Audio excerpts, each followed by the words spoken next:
बिस्मिल्लाहिर्रहमानिर्रहीम। अस्सलामु अलैकुम। सामान्य प्रोग्राम आपने 51 तो हो गए, आगे भी चलेंगे। मगर एक बात मेरी समझ में नहीं आई कि ये जो है उसमें वो एक होता है खामोशी नीम रजामंदी है, अच्छा लगा है तो खामोश हैं, या खामोशी से बुरा लगता है तो कुछ है। भाई मुझे कुछ पता ही नहीं चल रहा कि हो क्या रहा है, कि आप लोगों को पसंद आ रहा है या मैं बेकार में अब आपका वक्त ज़ाय नहीं होता, मेरी बड़बड़ ज़ाय हो जाती है, मैं बोलता रहता हूँ और उसका मुझे कुछ मिलता नहीं। देखिए कुछ नहीं है, अगर आप सब्सक्राइब कर लें, कोई बात, सब्सक्राइब किए करे हुए प्रोग्राम अमेरिका से मेरे पास आए, मेरे जानने वालों ने सब्सक्राइब कर रखा था तो उन्होंने भेज कर हमने आपका प्रोग्राम देखा। कनाडा से सब्सक्राइब के प्रोग्राम आए, सऊदी अरब से सब्सक्राइब जिन्होंने किया था उन्होंने जो प्रोग्राम सुने वो आए, उसकी इत्तला भी आ गई, हंसी खासी इत्तलाएँ आएँ। और सब्सक्राइब जो है वो मेरे ख्याल में वही है जो बाहर से जितने आए हुए हैं उन्होंने जो सब्सक्राइब किया है, तो कुछ 40 हैं। अब से एक चीज़ में कोई परेशानी नहीं है, आप हाथ उंगली मारे उस पर, एक घंटी पे मार दें वो सब्सक्राइब हो जाएगा, ना पैसा लेना ना पैसा देना। एक एंटरटेनिंग है लाइटर मूड में, क्योंकि जो भी टीवी खोलो तो अंदर की कहानी, बाहर की कहानी, छत के ऊपर की कहानी, और फिर अपनी तरफ से लोगों को इंतकाल भी हो जाता है, हम परेशान भी हो जाते हैं, यार ये अच्छे खासे थे, इनको क्या हुआ, बाद में पता चला तो वो तो हॉस्पिटल में है। ठीक है, बग़ैर तहकीक के बातें हो जाती हैं। भाई अगर बग़ैर तहकीक की होती हैं तो कुछ ऐसी बातें करो जैसे हम इनमें तहकीक की ज़रूरत नहीं। अब एक किस्सा होता है, कहानी होती है, उससे हम बात, तो भाई प्लीज़ आप सब्सक्राइब ही कर लें। मुझे बड़ा मूड बन जाता है आदमी को काम करने का, और ये सोच के करता है कि चलो किसी ने तो हमें ऑनर किया। खैर आपकी मर्ज़ी। अब अगर ये ऐसी रहा तो 50 और कर लेंगे, फिर उसके बाद दुकान बढ़ा देंगे। सीधी बात है। अब कह गए और सब्सक्राइब भी नहीं हो रहा। ये चीज़ें जो हैं ये आदमी को कंफ्यूज करती हैं। लोग कहते हैं बहुत अच्छा है, हम भी मान लेते हैं, 2 मिनट खुश हो, लेकिन कुछ ऐसा बात होनी चाहिए जो कि है। इसमें पैसा कमाने का कहीं जिक्र नहीं है, पैसा खर्च करने का कहीं जिक्र नहीं है। मैं बोलता हूँ, रिकॉर्ड होता है, बेटा अपलोड कर देता है, बात ख़त्म। ना लेना एक ना देने दो। हाँ साहब, एक रस्म चली आ रही है, अब अपनी बात ख़त्म। अब अपने प्रोग्राम के बारे में कुछ बात कर रहे हैं ताकि प्रोग्राम भी हो जाए, और गिला और शिकायत करने का हमें हक़ है। हम कम से कम 2 चीज़ों से तो हम आपसे आप बहुत बेहतर हैं। एक तो हम खासे समझिए आप वो हो गए हैं जिसमें लोग रास्ता छोड़ देते हैं, कोई दरवाजे पे खड़ा होता है तो दरवाज़ा खींच के दरवाज़ा खोल देता है कि इससे पहले ये रुक जाएं, हम इनको घर के अंदर ही आने दें। तो इसमें तो हम आपसे इतना तो हमारा हक़ बनता है कि हम अपनी तकलीफ़ से, अपनी उलझन से आपको आमादा करें कि भाई ये करें, कुछ नहीं तो करें। तो इसमें ये होता है कि आदमी समझता है मेरी मेहनत वसूल हो रही है, रसीद मिल गई मुझे। तो मैं उम्मीद करता हूँ कि सब्सक्राइब भी करेंगे और इसके बारे में कुछ ना कुछ 2 लफ्ज़ भी कह देंगे। अब 2 ऐसे लोग हैं, एक तो आपके हमारे पास जो हैं वो हिमा साहबा है, हिमा फ़ौरन ही करती हैं, रिस्पॉन्स देती हैं, और एक विजय हैं, वो भी करते हैं। बाकी और 2-3 हैं, वो तो उनका तो समझ में नहीं आता कि इधर से क्या किया। तो आइंदा प्लीज़ ज़रा ख्याल करें, हम आपके लिए जागते भी हैं और आपके लिए तो अच्छा है, लोग कहते हैं, तो खैर कहते होंगे। अब हमें सुबह जो मिलेगा उसी को हम फॉलो करेंगे। तो साहब एक रस्म चली आ रही है जो कि हमारे ज़माने में नहीं थी। यकीनन जब मैं हक़ बात कहता हूँ, वो रस्म हमारे ज़माने में नहीं थी, बिल्कुल भी नहीं थी, और हम खासे बड़े होते चले गए तब भी नहीं थी। और जब बड़े होके प्राइमरी में आए, प्राइमरी पास की, मैट्रिक में आए, वो मैट्रिक भी किया। कॉलेज में जब गए थे तो कुछ बना के शुरू हुई कि साहब ये अब 2-3 चीज़ें ऐसी हैं जो हमारी समझ में नहीं आती। यानी मदर डे, एक साहब ने कहा जी मदर डे, मैंने कहा भाई मदर डे तो every day is mother day, इसमें मदर डे कहने की क्या ज़रूरत है। अम्मा अल्लाह जब तक सलामत थी तब तक कहते थे मदर डे तो every day, mother day father day, ये तो बुनियादी ज़िंदगी के वो दिन है जो माँ बाप के साथ गुजार रहे हैं, इसमें एक दिन मनाने की क्या ज़रूरत है। आज मदर डे है, कल फादर डे है, तो ये तो हमारी समझ में नहीं आया। ये एक नई रस्म हमने देखी। फिर उसके बाद ये हुआ कि शादी की रस्में, ये शादी कितने साल हो गए, शादी के 15 साल हो गए, शादी के 20 साल हो गए। ये क्या बात हुई। चलो वो भी होता रहा, हम उसको भी आँख खोल के देखते रहे, समझते रहे। फिर शादी की सालगिरहें हुई, सब इतने साल हो गए। ये डे और सालगिरहें ये हमारे कल्चर, हमारी सकाफत का हिस्सा नहीं है।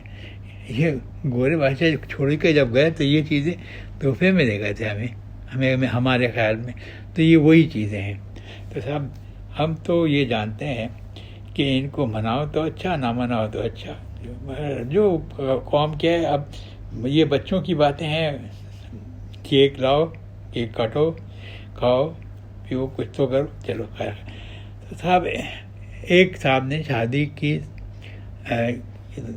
50 साल हुए तो उन्होंने अपनी शादी की सालगिरह मनाई। हमें भी इनवाइट कर लिया, हम भी चले गए। हम तो मुफ्त में तो जाना है, शादी की सालगिरह पे उनको क्या देना। बच्चों को की सालगिरह पे कोई बच्चों को खिलौना देते हैं, कुछ दे देते हैं। अब इनकी शादी की सालगिरह है तो उस पर हम गए, हमने जाके उनसे मुबारकबाद दी। हमने कहा भाई एक बात बता दो कि ये आपकी शादी की 50वीं शादी की सालगिरह है। कहने क्या मतलब जनाब, आप क्या कहना चाहते हैं। मैंने कहा यार पर गुस्सा तो मत करो, आज का दिन गुस्से से नहीं कहना यार, बात तुम्हारी बात समझ में नहीं आ रही। मेरी शादी की 50, आप कह रहे हैं आपकी शादी की 50वीं सालगिरह है, यानी शादी की 50वीं सालगिरह, यानी अभी आपने जो शादी की है वो 50वीं शादी हो गई। अब मैंने कहा नहीं भाई, अरे कहने लगा अभी सब ऐसा घपला होगा कि आप भी भागते बनोगे और मुझे खामोशी इख्तियार करके कोने में खड़ा होकर हो जाऊँगा, क्योंकि आपने हमारी बेगम साहिबा को नहीं देखा। वो साहब बहुत ज़बरदस्त किस्म की चीज़ें। अच्छा भैया हमने नहीं देखा, अल्लाह का शुक्र है नहीं देखा। और कहेंगी बाकी क्या, हमने भाई कह देना भाई वो पागल आदमी था। वो 50वीं सालगिरह को वो समझ आता है कि मेरी 50वीं सालगिरह है, लेकिन ये शादी की 50वीं सालगिरह है। 50 साल पहले आपकी शादी जो हुई थी 50वीं शादी की सालगिरह है। खैर उनको कुछ समझ आई, उन्होंने कहा अच्छा मैं जाओ, पर चुपचाप खड़े हो जाओ, चाय को खाना वाना खा के जाना, और बस इस सब्जेक्ट को इधर ही बता दो, आगे उछाला तो मारे जाएंगे हम। हमने कहा भैया तुम्हारी जान हमें बड़ी प्यारी है, अभी तो कुछ खाया पिया भी नहीं, अभी से तो मरने की तड़ी दे रहे हो। खैर ये तो बात हो गई ख़त्म।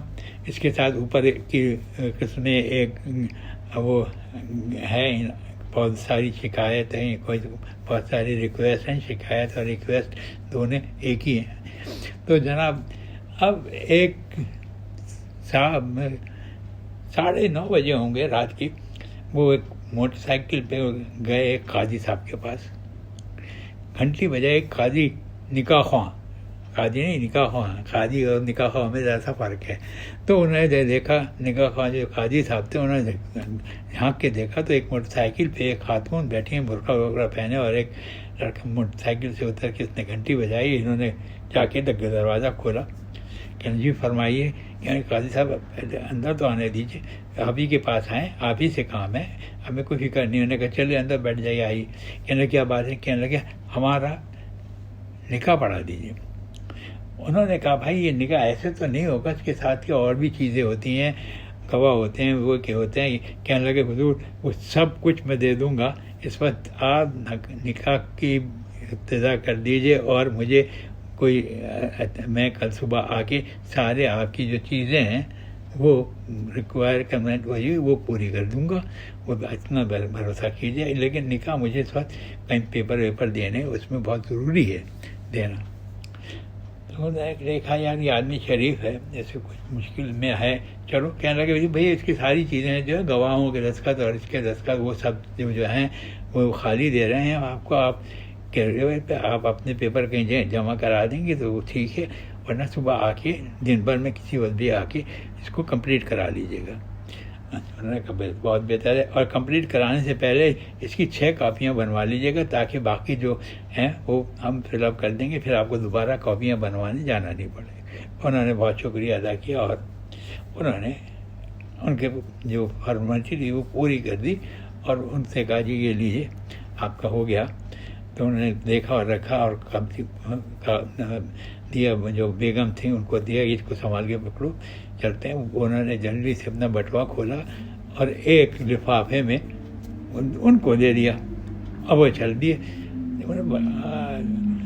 जो निकाह ख्वाजे काजी साहब वो भी बड़ी ज़रूरतमंद है, उन्होंने जो लिफाफा खोल के देखा तो उसमें 5 का नोट था।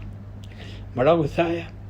खैर इसी दौरान वो जो दुल्हन बेगम थी वो अपना पट्टा सही करने के उनका नकाब खुल गया था।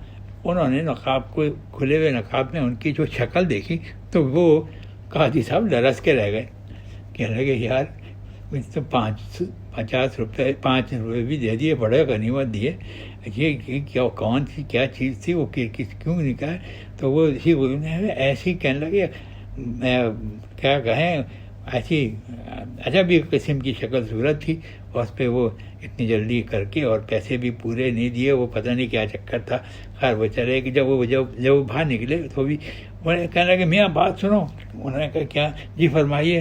कहने लगे अपने बकिया रकम तो ले जाइए, जो आपके ने दिए उसमें का जो बकिया रकम है वो लेते जाइए। तो उन्होंने कहा नहीं जी मैं कल आऊँगा, कल ले लेंगे, अभी तो मुझे जाने दीजिए।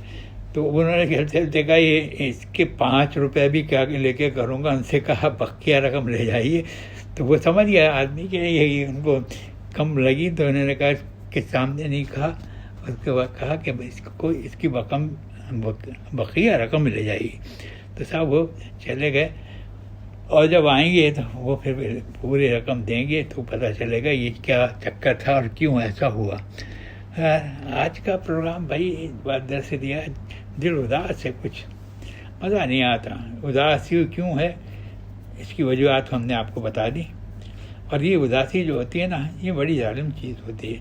खाएँ को अच्छे खासे चल रहे थे, बस ये आया कि ये क्या हो रहा है, छोड़िए आप बस मेरा यही काम कर दीजिए। जो सब्सक्राइब हैं उनको आप ठीक मार्क कर लीजिए, दे दीजिए, मैं कल देखूँगा इंशाल्लाह कोई तो होगा जो बढ़ा देगा, और बढ़ाने से हमें ये फ़ायदा होगा कि हमारी कदर बढ़ जाएगा, थोड़ा एहसास होने लगेगा, टाइम भी बढ़ जाएगा। 20 मिनट से 25 कर देंगे, जो कुछ भी होगा और अच्छा होगा, बेफिक्री से बोलेंगे। और तीसरी बात ये कि कुछ अब तबीयत भी गड़बड़ सी है थोड़ी सी, कि वो ऐनक की भी ज़रूरत पड़ रही है, वो भी कल जाए के टेस्ट करा के दे देंगे इंशाल्लाह। फिर आपसे मुलाकात की होगी, जब तक के लिए नसीम दुरानी को इजाज़त दीजिए। और ये आज का प्रोग्राम एक रिवायती उसकी वो फॉर्मेलिटी वो पूरी करनी थी कि वही हो गया प्रोग्राम, लेकिन अंदर से तो मेरा दिल नहीं जा रहा था कुछ बोलने को, ना कुछ सुनने को। बस चाह रहा था आप मुँह ढक के सो जाइए, आराम बड़ी चीज़ है। खैर वो तो सो जाएंगे, लेकिन आपसे रिक्वेस्ट एक बार फिर इसको सोचिए और समझिए और मुझे बताइए।